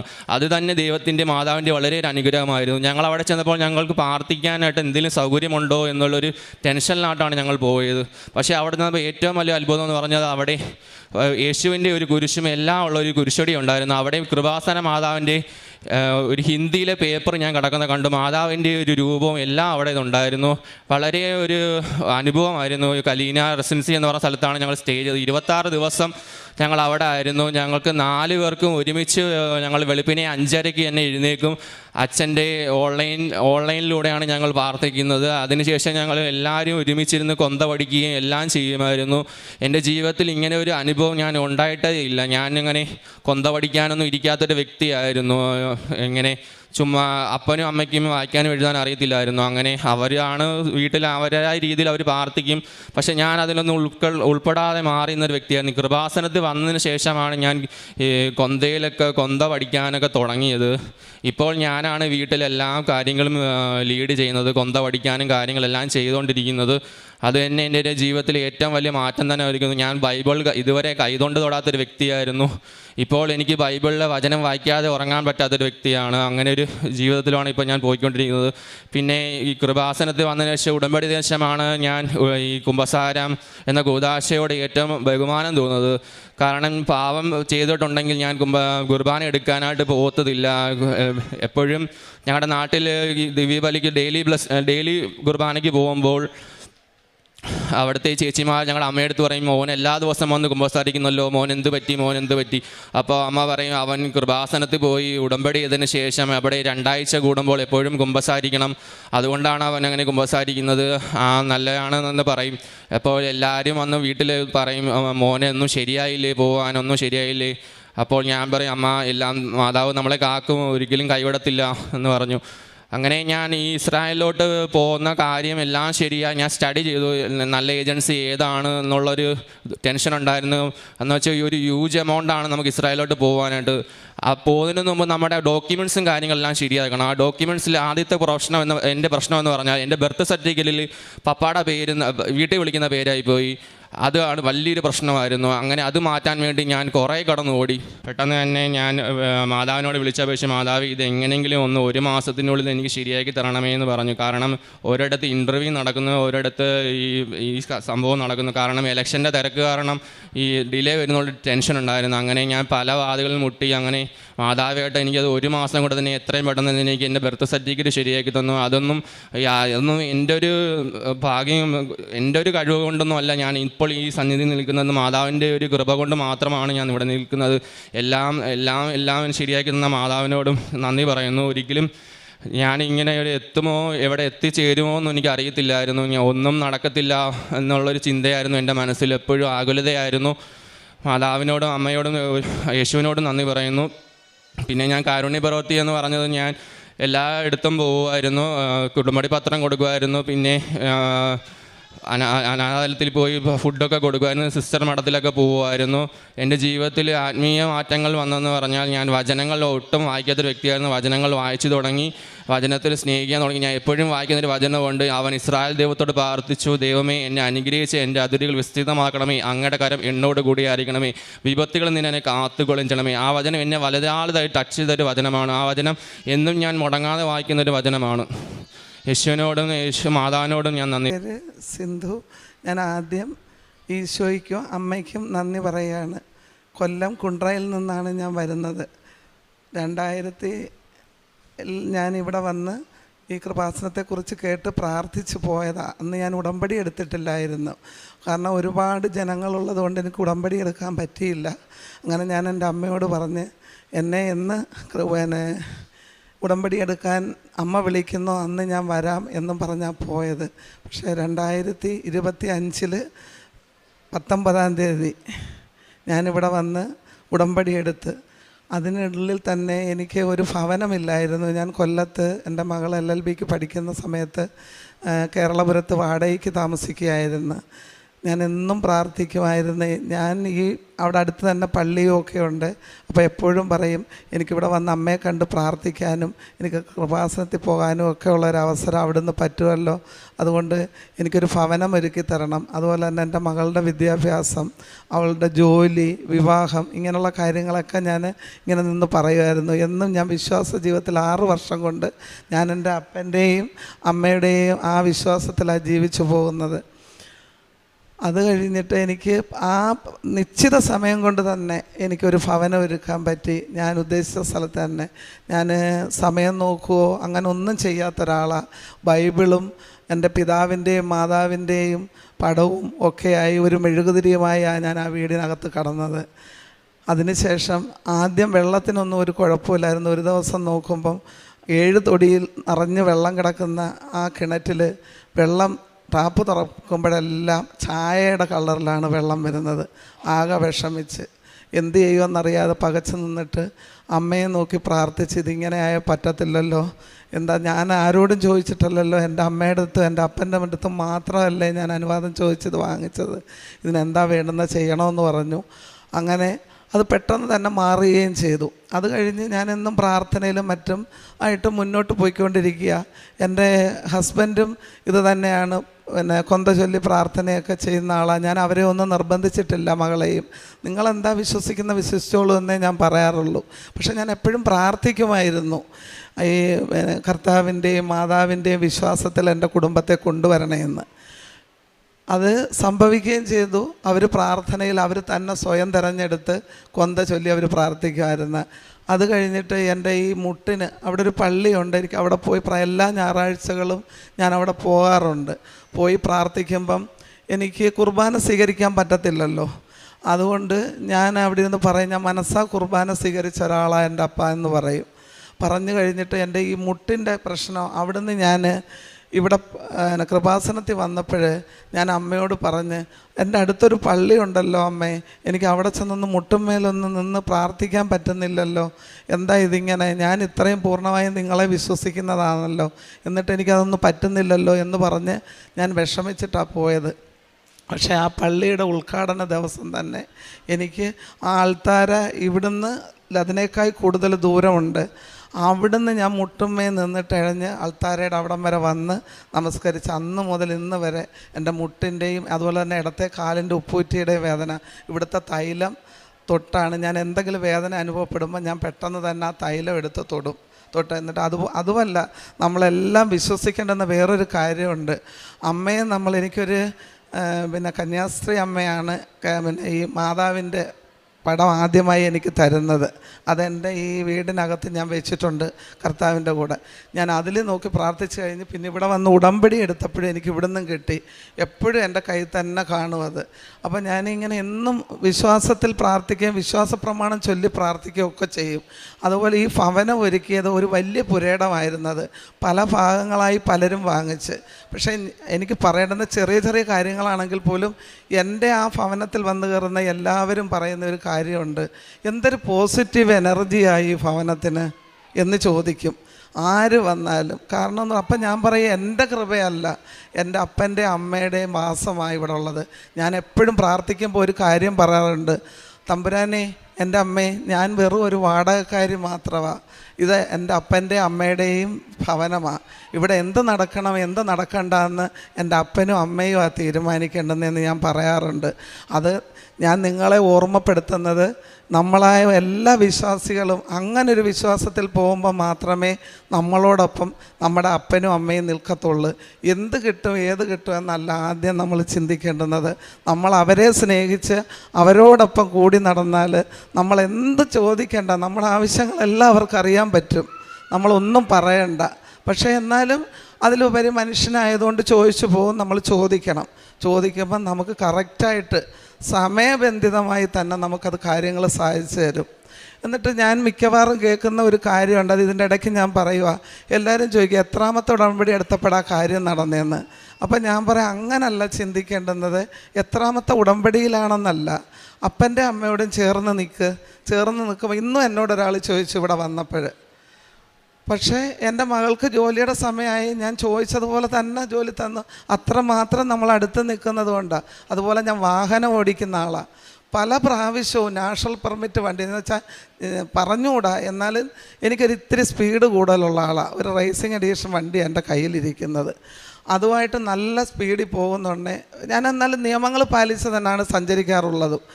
എത്രയോ പ്രാവശ്യം എന്നെ ആ അപകടങ്ങളിൽ നിന്ന് തട്ടിത്തെറിപ്പിച്ച് പോകുന്നപോലെ തോന്നും.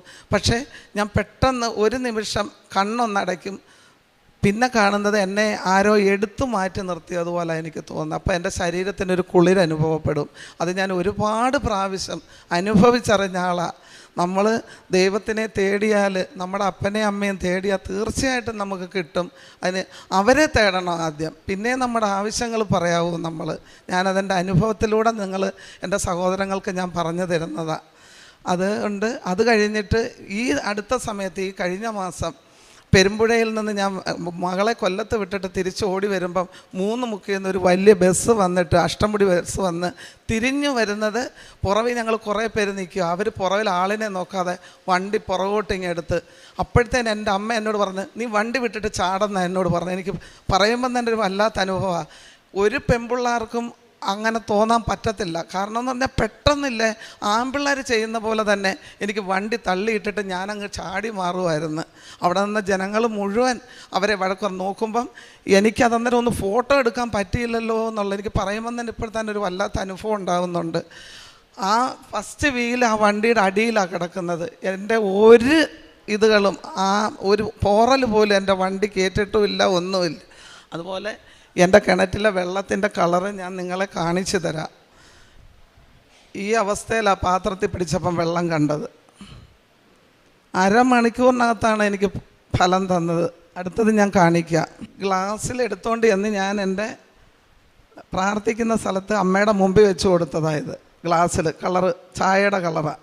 അത് കഴിഞ്ഞ് അരമണിക്കൂർ മുട്ടുമേ നിന്ന് ഞാൻ സങ്കടത്തോടെ ചോദിച്ചു, ഞാനിവിടുന്ന് ഇറങ്ങിപ്പോണോ അമ്മേ, പറയാൻ പറഞ്ഞു. അത് കഴിഞ്ഞിട്ട് പെട്ടെന്ന് പിന്നെ കിട്ടിയതാണ് ഈ ഗ്ലാസ്സിലിരിക്കുന്ന ഈ വെള്ളം. ഉപ്പ് ഞാൻ കിണറ്റിൽ ഇട്ട് അവിടെ പ്രാർത്ഥിക്കുകയും ചെയ്യും. അതുപോലെ തന്നെ സന്ധ്യയ്ക്ക് ഞാൻ തിരി കത്തിച്ച് അവിടെ കൊണ്ടുവയ്ക്കും കിണറിൻ്റെ അടുത്ത്. എൻ്റെ അടുത്ത് പറഞ്ഞതാ, ഈ തൊടി ശരിയാക്കുന്നവർ 3 തൊടി ഇറക്കണം, അതിനകത്ത് മെറ്റിലിടാം, നെല്ലിപ്പലക പിന്നെ വെച്ച് തരാം, 1 ലക്ഷം രൂപയാവും. ഞാൻ പറഞ്ഞു എന്തായാലും നമ്മൾ ചെയ്യാണ്ടല്ലേ പറ്റും, എങ്ങനെയായാലും ചെയ്യണമല്ലോ, നമുക്ക് വെള്ളം കുടിക്കണമല്ലോ ആദ്യം. അങ്ങനെ അന്നേരം എനിക്കൊരു ചഞ്ചലപ്പ് എൻ്റെ മനസ്സിനില്ല. ഞാൻ തീർച്ചയായിട്ടും എൻ്റെ അപ്പനും എൻ്റെ അമ്മയും എൻ്റെ കൂടെ ഉണ്ടെന്നുള്ള ആ പരിപൂർണ്ണ വിശ്വാസത്തോട് തന്നെയാണ് ഞാൻ ജീവിച്ചു പോകുന്നത്. പിന്നെ ഞാൻ പ്രേക്ഷിത പ്രവർത്തനങ്ങളായിട്ട് പത്രം ഇവിടുന്ന് കൊണ്ടുപോകുന്നത് കൊടുക്കാറുണ്ട്. അതുപോലെ തന്നെ എൻ്റെ വീടിനടുത്ത് തന്നെ ഇടതും വലതും 2 കിടപ്പ് രോഗികളുണ്ട്. അവർക്ക് വേണ്ടി ഞാൻ എന്നും പ്രാർത്ഥിക്കും. അതിലുപരി ഈ പ്രസ്ഥാനത്തെ നയിച്ചു കൊണ്ടുപോകുന്ന എത്രയോ മക്കൾക്ക് ഭവനമൊരുക്കുകയും കുഞ്ഞുങ്ങളെ കൊടുക്കുകയും ഒക്കെ ചെയ്ത ഈ ഭവനത്തിൽ ഈ അമ്മയ്ക്ക് വേണ്ടിയിട്ട് പ്രേക്ഷിത വേല ചെയ്യുന്ന ഓരോ കന്യാസ്ത്രീ അമ്മമാരെ, അതിലുപരി എൻ്റെ ജോസഫ് അച്ഛനും വേണ്ടി ഞാൻ എന്നും പ്രാർത്ഥിക്കാറുണ്ട്. എൻ്റെ പ്രാർത്ഥനയിൽ ഞാൻ കൂട്ടാറുണ്ട്. ആയുസ്സും ആരോഗ്യമായിരിക്കാൻ. ഞാൻ ഇന്ന് മുകളിൽ കയറിയപ്പോൾ അച്ഛനെ കണ്ടപ്പോൾ എനിക്ക് തോന്നിയത്, കഴിഞ്ഞ തവണ വന്ന് ഞാൻ ഈ ഉടമ്പടി എടുത്ത് പോയപ്പം അച്ഛൻ്റെ മുഖത്തൊരു മ്ലാനത പോലെ എനിക്ക് തോന്നി. പക്ഷേ ഇപ്പം കണ്ടപ്പം വീണ്ടും അച്ഛൻ ഓരോ ദിവസം കഴിയും തോറും മുഖത്തിന് എന്തൊരു തേജസ്സാണ്. കാരണം അത് അമ്മ കൊടുക്കുന്നതല്ലേ, അമ്മയുടെ കാര്യങ്ങളല്ലേ നമുക്ക് പറഞ്ഞു തരാം. ഞാനതുപോലെ തന്നെ ചൊവ്വാഴ്ച തോറും ധ്യാനത്തിൽ പങ്കെടുക്കാറുണ്ട് ഓൺലൈനിൽ. നിങ്ങളെല്ലാവരും അത് ചെയ്യണം, ഞാനത് നിങ്ങളോട് പറയുക. അതുപോലെ നമ്മൾ മനസ്സും ഹൃദയവും എല്ലാം ശുദ്ധമായിട്ട് മറ്റൊരാൾക്ക് വേണ്ടി എന്തെങ്കിലും സഹായം 1 രൂപയായാലും നമുക്ക് സഹായിക്കാൻ പറ്റുമെങ്കിൽ നമുക്കുള്ളതിൽ പങ്ക്, തോനെ വേണ്ട, ഉള്ളതുപോലെ ആർക്ക് കൊടുത്ത് അത് ആവശ്യമുള്ളവരെ കണ്ടറിഞ്ഞ്, അല്ലാതെ ആവശ്യമില്ലാത്തവരടുത്ത് സ്നേഹം നടിച്ച് അവർക്കൊന്നും കൊടുക്കണ്ട. ആവശ്യമനുസരിച്ച് കണ്ടറിഞ്ഞു ഒരു പുസ്തകമായാലും, എൻ്റെ മകൾ പഠിക്കുന്ന കാലയളവിലല്ല, ഞാൻ ഇപ്പോഴാണത് ഇവിടെ പറയുന്നത്, ഞാൻ പുസ്തകങ്ങളോ ബുക്കുകളോ വാങ്ങിച്ച് 2 പാവപ്പെട്ട കുട്ടികളെ കണ്ടെത്തി ഞാൻ എൻ്റെ മകൾക്ക് ബുക്ക് വാങ്ങിക്കുന്ന പോലെ 4 വാങ്ങിച്ച് ഞാൻ ഒരാൾക്ക് കൊടുക്കാറുണ്ടായിരുന്നു. എൻ്റെ മകൾ LLB പാസ്സായി, ഇപ്പം അയാൾക്ക് SBI ജോലിയുണ്ട്. അതുകൊണ്ടാണ് ഞാൻ നിങ്ങളോട് എല്ലാവരോടും ഇങ്ങനെയുള്ള കാര്യങ്ങൾ പറയും. പിന്നെ അതുപോലെ തന്നെ നമ്മൾ അച്ഛൻ പറയുന്നതെല്ലാം ശ്രദ്ധയോടെ കേട്ട് നമ്മളെല്ലാം പാലിച്ച് നമ്മൾ ദൈവത്തോടടുത്ത് നിന്നാൽ നമുക്ക് എല്ലാ അനുഗ്രഹങ്ങളും അമ്മയുടെ അപ്പൻ്റെ ഉണ്ടാവും. എനിക്ക് 1 കോടാനുകോടി നന്ദി ഞാൻ പറയാം. എന്നെ ഞാൻ ഒന്നുകൂടെ പറയാം, എൻ്റെ വണ്ടിയിൽ കിടക്കുന്ന കീ ചെയിൻ എന്ന് പറയുന്നത് ഞാൻ 2 വർഷം ജപമാല ചൊല്ലി പ്രാർത്ഥിച്ച കൊന്തയാണ് ഞാൻ കീ ചെയിനായിട്ട് ഉപയോഗിക്കുന്നത്. മറ്റൊരു കീ ചെയിനും ഞാൻ എൻ്റെ ചാവിലിടാറില്ല. എൻ്റെ വിശ്വാസമാത്. എന്നെ എപ്പോഴും കൈത്താങ്ങിക്കൊണ്ടിരിക്കുന്ന എൻ്റെ അമ്മയ്ക്കും എൻ്റെ അപ്പനും കോടാനുകോടി നന്ദി പറയുന്നു. ആത്മീയ ജീവിതം ഞാൻ അന്ന് മുതലേ തന്നെ ഇനി മുന്നോട്ടുള്ള ജീവിതത്തിലും ബൈബിള് ഞാൻ കൊന്ത വായിക്കാറുണ്ട്. ബൈബിളാണ് എൻ്റെ വീട്ടിൽ തുറന്ന് വെച്ചിരിക്കുന്നത്. ഞാൻ മാതാവിൻ്റെ മുമ്പിൽ, കർത്താവിൻ്റെ മുമ്പിലും അതെടുത്ത് എനിക്കിപ്പോൾ കണ്ണിനൊരു ചെറിയ പ്രശ്നമുണ്ട്, ഡോക്ടറെ ഒന്ന് കണ്ട്, അപ്പോൾ വലിയ കുഴപ്പമില്ല. അപ്പോഴും ഞാൻ പ്രാർത്ഥിച്ച് എന്തെങ്കിലും വലിയ കാര്യങ്ങളാണ്. എന്നാലും എനിക്ക് ഒരിക്കലും എനിക്കൊരു ഡൗട്ട് തോന്നാറില്ല ഏത് കാര്യത്തിനും. എൻ്റെ വിശ്വാസം എൻ്റെ അപ്പനും അമ്മയും അത് സഹായിച്ചെന്നുള്ളൂ, അവരുടെ ജോലിയാണത് എന്നാണ് ഞാൻ പറയുന്നത്. അല്ലാതെ ഞാൻ സംശയത്തെ ഒന്നിനെയും കാണത്തില്ല. അതാണ് എൻ്റെ ഏറ്റവും വലിയ ഒരു വിജയമെന്ന് ഞാൻ കരുതുന്നത്. അതെൻ്റെ അല്ല, എൻ്റെ അപ്പൻ്റെ അമ്മയുടെയും ആ ധൈര്യം എന്നിലേക്ക് അവർ തന്നിരിക്കുന്നതാണ്. ഞാനത് നിങ്ങളോടും പറയുന്നത് അത് തന്നെ ഉള്ളൂ. ഈ പ്രസ്ഥാനം ഇനി അടുത്ത തലമുറകളിലേക്കും, ഇനി നമ്മുടെ മക്കളും കൊച്ചുമക്കളും ഇനി വരുന്ന തലമുറകളിലേക്കും ഇങ്ങനെ ഒരു കാര്യം ഉണ്ടാകാനും ഇവിടുന്ന് വന്ന് പ്രാർത്ഥിക്കാനും, അതുപോലെ തന്നെ ഇനി ഈ ലോകത്തിൽ ക്രിസ്തുവിൻ്റെ മഹത്വം എന്താണെന്നറിയുവാനും ഒക്കെ ദൈവം നമ്മളെ ഓരോരുത്തരെയും നമ്മുടെ കാലങ്ങൾ കടന്നു പോകുമ്പോൾ മറ്റുള്ളവരിലേക്കും അതുണ്ടാകാൻ ഞാൻ ദൈവത്തോട് 1000 പ്രാർത്ഥനയോടുകൂടി എൻ്റെ ആത്മീയ ജീവിതവും എൻ്റെ കുടുംബ ജീവിതവും ഞാൻ മുന്നോട്ട് കൊണ്ടുപോവുക. അതുപോലെ തന്നെ എൻ്റെ കുടുംബനാഥൻ നല്ല ആളായിരുന്നു. 3 വർഷമായി, സെപ്റ്റംബർ 13 3 വർഷമായി ദൈവസന്നിധിയിലേക്ക് പോയിട്ട്. പക്ഷേ ഞാൻ ഒരുപാട് ഡിപ്രസ്ഡായിരുന്നു. പക്ഷേ ഈ ഒരു വിശ്വാസം ഉള്ളത് കൊണ്ടാണ് ഞാൻ ഇന്ന് ഇവിടെ നിന്ന് നിങ്ങളോട് എനിക്ക് സംസാരിക്കാൻ പറ്റുന്നത്. കാരണം അത്ര നല്ലൊരു കുടുംബജീവിതമാണ് എനിക്ക് തന്നത് തമ്പുരാൻ. പക്ഷേ ജീവിച്ച കാലയളവെല്ലാം എങ്ങനെ ജീവിച്ചു എന്നുള്ളതിലാണ് പ്രധാനം. അല്ലാതെ എന്തിനു വേണ്ടി ജീവിച്ചു എന്നല്ല, നമ്മളെങ്ങനെ ജീവിച്ചു എന്നുള്ളതാണ്. അതിൽ നിന്നെല്ലാം എനിക്ക് ഒരുപാട് കൃപയും നന്ദിയും. ഞാൻ എപ്പോഴും ഇതിൽ ഞാൻ പറയാറുണ്ട്, എനിക്കത് പറയാൻ പറ്റുമെന്ന് അറിഞ്ഞൂടാ, എനിക്കൊരു ക്രിസ്ത്യാനിയായി ജനിക്കാൻ പറ്റാത്തതിൽ ഞാൻ സത്യമായിട്ടും പറയുക. അതിന് എന്ത് പ്രശ്നമായാലും എനിക്ക് ഒരു ക്രിസ്ത്യാനിയായി ജനിക്കാനും പറ്റില്ല, മാമോദിസ സ്വീകരിക്കാനും പറ്റിയില്ല, ജ്ഞാനസ്നാനം ചെയ്യാനും പറ്റിയില്ലെന്നുള്ള ഒരു മനോവേദന എനിക്ക് എന്നും ഉണ്ട്. എന്നെ അമ്മ അതിന് ഒരുക്കിയിട്ടുണ്ടെങ്കിൽ എൻ്റെ മരണത്തിന് മുമ്പ് അത് സാധിക്കുമെങ്കിൽ അത് നടക്കട്ടെ. അതല്ല, അടുത്ത ഇനി ഒരു ജന്മം ഉണ്ടെങ്കിൽ എനിക്ക് അങ്ങനെ ഒരു മകളായി ജനിക്കാൻ ഞാൻ എപ്പോഴും ആഗ്രഹിക്കുക. നന്ദി പറയുക. ഞാൻ തന്നെ ദൈവമാതാവിനും ഈശോയ്ക്കും പ്രത്യക്ഷണത്തിന് സാക്ഷി ഉയർത്തിയതിന് ഞാൻ നന്ദി പറയുന്നു. എൻ്റെ പേര് റോൺസ്. ഞാൻ ബാംഗ്ലൂരിൽ നിന്നാണ് വരുന്നത്. എൻ്റെ സ്ഥലം കോഴിക്കോട് കട്ടിപ്പാറ ഇടവകാംഗമാണ്. ഉടമ്പടിയോടനുബന്ധിച്ച് എനിക്ക് കിട്ടിയ ആദ്യത്തെ അനുഗ്രഹം എൻ്റെ ജോലിയാണ്. ഞാൻ എൻ്റെ ഡിഗ്രി കംപ്ലീറ്റ് ചെയ്തത് ബാംഗ്ലൂരിൽ നിന്നാണ്. അവിടുത്തെ ക്രിസ്തു ജയന്തി കോളേജ്, അവിടെ നിന്നാണ് ഞാൻ ഡിഗ്രി കംപ്ലീറ്റ് ചെയ്തത്. ഞാൻ ആദ്യമേ ഉടമ്പടി എടുത്തത് 2024 ഓഗസ്റ്റിലാണ്. സോ ഡിഗ്രി ഞാൻ അവിടെ നിന്നാണ് കംപ്ലീറ്റ് ചെയ്തത്. അപ്പം 3rd ഇയർ ആയപ്പോൾ, ഞങ്ങളുടെ ഫൈനൽ ഇയർ ആണ്, അപ്പം 3rd ഇയർ ആയപ്പം ഞങ്ങളുടെ വാട്സപ്പ് ഗ്രൂപ്പിലൂടെ തന്നെ പ്ലേസ്മെൻറ്റിനുള്ള രജിസ്ട്രേഷൻ്റെ ലിങ്ക് ഞങ്ങളുടെ സാറ് ഷെയർ ചെയ്യുകയുണ്ടായി. അപ്പം ഞാൻ BComൻ്റെ കൂടെ ACCയും കൂടി ഞാൻ ചെയ്യുന്നുണ്ടായിരുന്നു. അപ്പം ഞാൻ ആദ്യം വിചാരിച്ചത് ഡിഗ്രി കഴിയട്ടെ, ജോലി ഇപ്പോൾ വേണ്ട, ACCയും കൂടി കംപ്ലീറ്റ് ചെയ്തിട്ട് ജോലിക്ക് നോക്കാം എന്നാണ് ഞാൻ ആദ്യം വിചാരിച്ചത്. പക്ഷേ എന്തായാലും എൻ്റെ ഫ്രണ്ട്സൊക്കെ അതിന് രജിസ്റ്റർ ചെയ്തതുകൊണ്ട് ഞാനും അത് ചുമ്മാ രജിസ്റ്റർ ചെയ്തിട്ടു. എന്നിട്ട് രജിസ്റ്റർ ചെയ്തതിൻ്റെ പിറ്റേ ദിവസം ഞാൻ എൻ്റെ സാറിനെ പോയി കണ്ടു, അതൊന്ന് കൺഫേം ചെയ്യാൻ വേണ്ടിയിട്ട്. അപ്പോൾ സാറ് പറഞ്ഞു, റോൺസ് ഫില്ല് ചെയ്ത ഡെഡ് ലൈൻ കഴിഞ്ഞു, 2 മിനിറ്റ് ലേറ്റ് ആയിട്ടാണ് അത് ഫില്ല് ചെയ്തത്, സോ ഇതിന് എലിജിബിൾ അല്ല എന്ന് പറഞ്ഞു. അപ്പം എനിക്ക് വലിയ കുഴപ്പമൊന്നും തോന്നിയില്ല. കാരണം ജോലി അപ്പം എൻ്റെ കൺസേൺ അല്ലായിരുന്നു. ഞാൻ പിന്നെ എപ്പോഴെങ്കിലും ജോലി ചെയ്യാമെന്നായിരുന്നു ഞാൻ വിചാരിച്ചുകൊണ്ടിരുന്നത്. പിന്നെ ഡിഗ്രി കഴിഞ്ഞു, ഞാൻ വീട്ടിലേക്ക് തിരിച്ചെത്തി. അപ്പോൾ ACCA ഞാൻ പഠിക്കുന്നുണ്ട്. അപ്പോൾ ഈ മാർക്കറ്റിനെ പറ്റി സ്റ്റഡി ചെയ്തപ്പോഴാണ് എനിക്ക് മനസ്സിലായത് ഈ ACCAൻ്റെ കൂടെ ജോലി ചെയ്തുകൊണ്ടും ACCA പഠിക്കാം. കുറച്ച് എഫേർട്ട് ഇട്ടാൽ മതി, കുറച്ചുകൂടെ സമയം മാറ്റി വെച്ചാൽ മതി, ജോലിൻ്റെ കൂടെ തന്നെ ACCA കംപ്ലീറ്റ് ചെയ്യാം. അപ്പം എന്താ പറയുക, ACCA കംപ്ലീറ്റ് ചെയ്യുമ്പോഴത്തേക്കും ഒരു 2-3 കൊല്ലത്തെ എക്സ്പീരിയൻസ് ആവും. അപ്പം അത് കുറച്ചുകൂടെ നല്ലതാണ്. ഒരു ജോബ് മാർക്കറ്റിലേക്ക് ഇറങ്ങുമ്പോൾ ഒരു അപ്പർ ഹാൻഡ് കിട്ടാൻ അത് കുറച്ചുകൂടെ നല്ലതാണെന്ന് എനിക്ക് മനസ്സിലായി. പക്ഷേ എന്താ പറയുക, ഞാൻ എൻ്റെ പ്ലേസ്മെൻറ്റ്സിൽ ഞാൻ രജിസ്റ്റേർഡ് അല്ലായിരുന്നു. സാറ് പറഞ്ഞത് ഞാൻ അപ്പോഴാണ് ഓർത്തത്. അപ്പം ഞാൻ എൻ്റെ ഫ്രണ്ട്സിനോട് ഇങ്ങനെ ചോദിച്ചു, എന്തെങ്കിലും ഓപ്പണിംഗ് ഉണ്ടെങ്കിൽ എന്നോട് ഇങ്ങനെ പറയണം, ഞാൻ ജോലി നോക്കുന്നുണ്ട് എന്നൊക്കെ ഫ്രണ്ട്സിനോട് ഇങ്ങനെ പറഞ്ഞു. അപ്പോൾ അവരെനിക്ക് ആ ഗ്രൂപ്പിൽ വന്ന ഒരു മെസ്സേജ് എനിക്ക് ഫോർവേഡ് ചെയ്തു. അതൊരു ഓസ്ട്രേലിയൻ ബാങ്കിൻ്റെ ഓപ്പണിംഗ് ആണ്.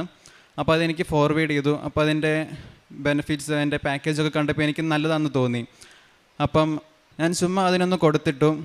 ആ സമയത്ത് ഞാൻ ഉടമ്പടി എടുത്തിട്ടില്ലായിരുന്നു. എൻ്റെ അച്ചാച്ചനമ്മ ഉടമ്പടി എടുത്തിട്ടുണ്ട്, പക്ഷെ ഞാൻ എടുത്തിട്ടില്ലായിരുന്നു. അന്ന് എനിക്ക് കൃപാസന മാതാവിൽ അത്ര വലിയ വിശ്വാസമില്ലായിരുന്നു. കാരണം ഞാൻ ചോദിച്ചുകൊണ്ടിരുന്നത് എല്ലാ പള്ളിയിലും മാതാവുണ്ട്, എല്ലായിടത്തും മാതാവിൻ്റെ രൂപങ്ങളുണ്ട്, ഏതെങ്കിലും പള്ളിയിൽ പോയി പ്രാർത്ഥിച്ചാൽ പോരെ, ഏതെങ്കിലും മാതാവിനോട് പ്രാർത്ഥിച്ചാൽ പോരെ എന്നായിരുന്നു ഞാൻ ആദ്യം വിചാരിച്ചുകൊണ്ടിരുന്നത്. അപ്പം അവരാണ് പറഞ്ഞത്, അവരെനിക്ക് ഉടമ്പടിയെപ്പറ്റി ആദ്യം പറഞ്ഞു തന്നു. പക്ഷെ ഞാനത് അത്ര മൈൻഡാക്കിയില്ല.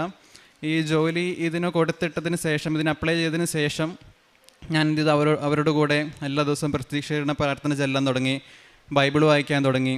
അങ്ങനെ അവർ ചെയ്തതെല്ലാം ഞാൻ ഫോളോ ചെയ്യാൻ തുടങ്ങി. അതുപോലെ തന്നെ ഈ ജോലിക്ക് വേണ്ടി എന്തെങ്കിലും ഒരു അടയാളം എനിക്ക് കാണിച്ചു തരണമെന്ന് ഞാൻ മാതാവിനോട് പറഞ്ഞു. അപ്പം ഞാൻ എന്താ പറയുക, കൊടുത്തിട്ടിട്ട് എൻ്റെ ആദ്യത്തെ റെസ്പോൺസ് വന്നതൊരു ചൊവ്വാഴ്ചയാണ്. നമുക്കറിയാം, ഇവിടെ അച്ഛൻ ധ്യാനം അപ്ലോഡ് ചെയ്യുന്നത് ചൊവ്വാഴ്ചയാണ്.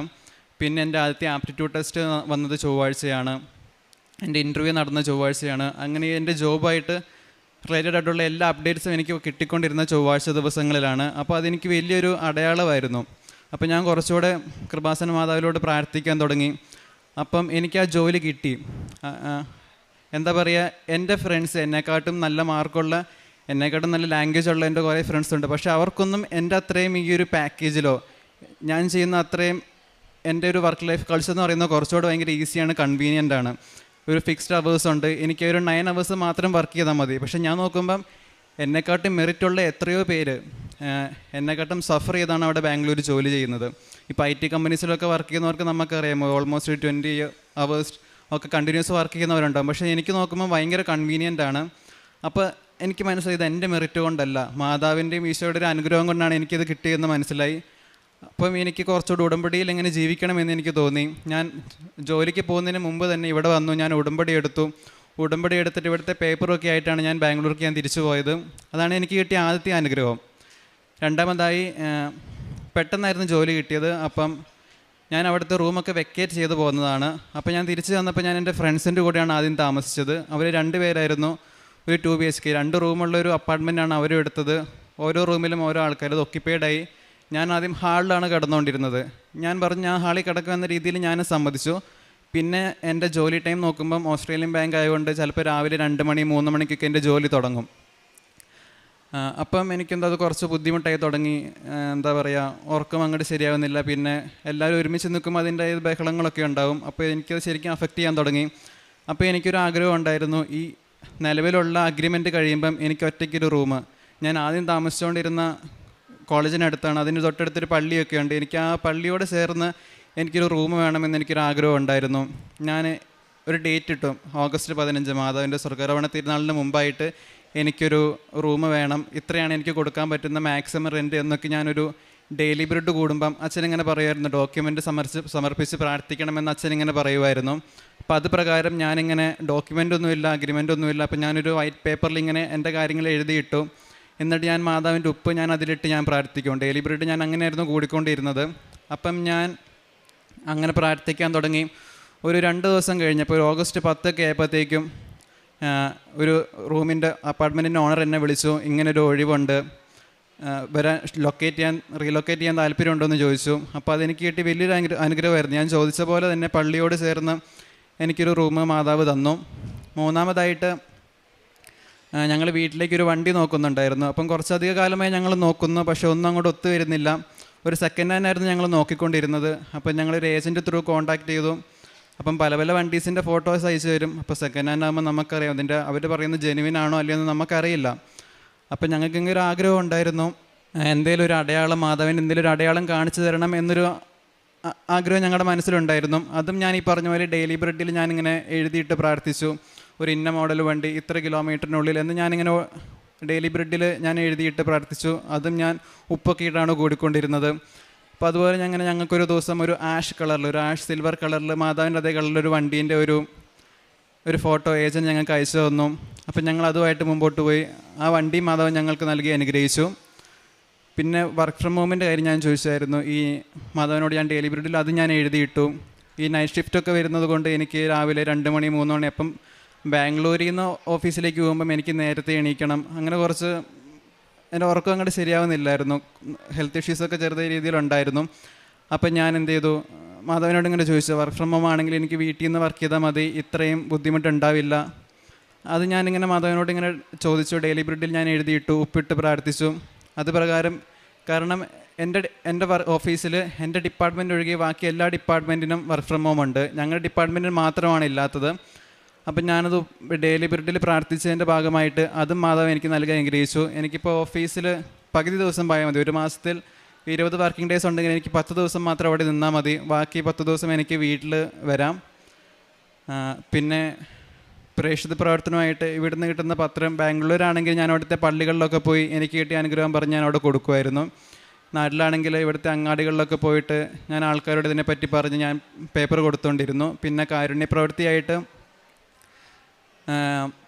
അവിടെ വഴി കാണുന്നവർക്ക് ഞാൻ, വഴിയിൽ സൈഡിലുള്ളവർക്ക് ഞാൻ ഭക്ഷണം മേടിച്ച് കൊടുത്തിട്ടുണ്ട്. പിന്നെ എൻ്റെ സാലറിയിൽ നിന്നൊരു കുറച്ച് തുക ഞാൻ മാറ്റി വെച്ച് പാവപ്പെട്ടവരെ സഹായിക്കാറുണ്ട്. അതുപോലെ തന്നെ എൻ്റെ വീട്ടിൽ വന്നുകൊണ്ടിരുന്ന ചേച്ചി, ആ ചേച്ചി ഞാൻ സാമ്പത്തികമായിട്ട് മാസത്തിൽ നിന്ന് കുറച്ച് ഭാഗം ഞാൻ മാറ്റി വെച്ച് ഞാൻ ആ ചേച്ചിക്ക് കൊടുക്കാറുണ്ട്. പിന്നെ കുടുംബ പ്രാർത്ഥന ഞാൻ കോളേജിൽ പോയപ്പോൾ തൊട്ട് ഞാനത് മുടക്കാറില്ലായിരുന്നു. അപ്പോൾ ഉടമ്പടി എടുത്തതിൻ്റെ ഭാഗമായിട്ട് ഞാൻ അത് ഇതുവരെയും ഞാൻ മുടക്കിയിട്ടില്ല. അതിനോടുകൂടെ തന്നെ ഞാൻ ബൈബിൾ വായന 1/2 മണിക്കൂർ ഞാൻ എല്ലാ ദിവസവും വായിക്കും. പിന്നെ ഒഴിവുള്ള ദിവസങ്ങളിലൊക്കെ ഞാൻ പള്ളിയിൽ പോവും. ഞായറാഴ്ചകളിലാണെങ്കിലും എല്ലാ ദിവസവും ഞാൻ മുടങ്ങാതെ പോവും. ഇപ്പം ഞായറാഴ്ച ഷിഫ്റ്റ് വരികയാണെങ്കിലും ഷിഫ്റ്റ് കഴിഞ്ഞ് വൈകുന്നേരം എവിടെയാണോ കുർബാന ഉള്ളത് അവിടെ വരെ ഞാൻ പോയി കുർബാന കൂടിയിട്ടുണ്ട് ഞായറാഴ്ചകളിൽ. ഇത്രയും അനുഗ്രഹങ്ങൾ നൽകിയ ഈശോയ്ക്കും ദൈവമാതാവിനും നന്ദി പറയുന്നു.